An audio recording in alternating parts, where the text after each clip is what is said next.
decided to raise our own children intentionally. And I want to tell us that yes, we have the script. There is an academy called the Intentional Parents Academy, founded by our coach, Uchwenyi Ologi.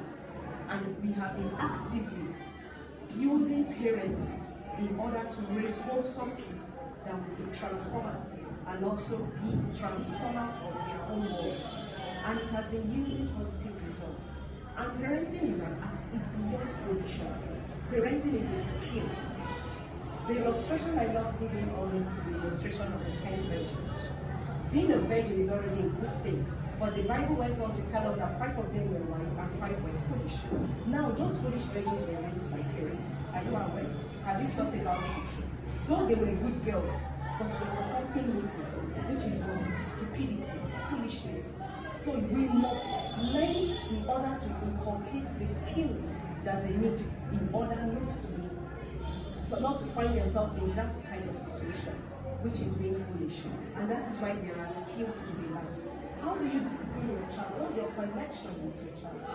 How do you talk to your child? We say discipline is an act that we use in our everyday teaching. And one of the easy goal discipline tool we all use is what? Flogging.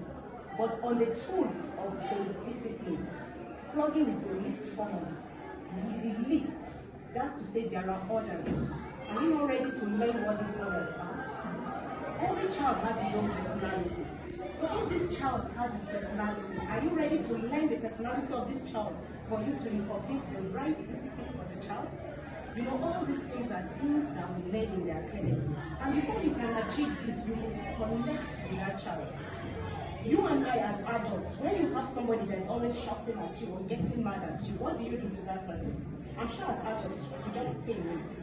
So what do you think about the child? These children also have emotions. Yes. The way you don't feel like doing some things at sometimes, these children also have these emotions. But do you know? But rather, we want them to obey us. Clear the dishes, do the chores, sweep the floor. You just want to inculcate obedience in them. However, the Bible told us that children should obey their parents. But there was something there in him. He said, honor their father and their mother so that your days will be long. Obedience is just what? It's just a tool. But you see, honor, it comes with a reward. So rather than enforcing obedience, let us teach honor. Honor is a broad aspect of parenting. That when you inculcate in your child, you will see the difference. So they don't need to obey you out of fear, but rather they will honor you when and if you are not there. What are the things you tell them not to do? Can you beat your chest that they don't do those things when you are not around? It's when you can tell yourself that this instruction I'm giving this child, the child will not do it when I'm not here. That is when you can tell yourself, yes, I have parented them. So, in our academy, we have 2 books which talks extensively about discipline, different forms of discipline, and connecting. You see this discipline,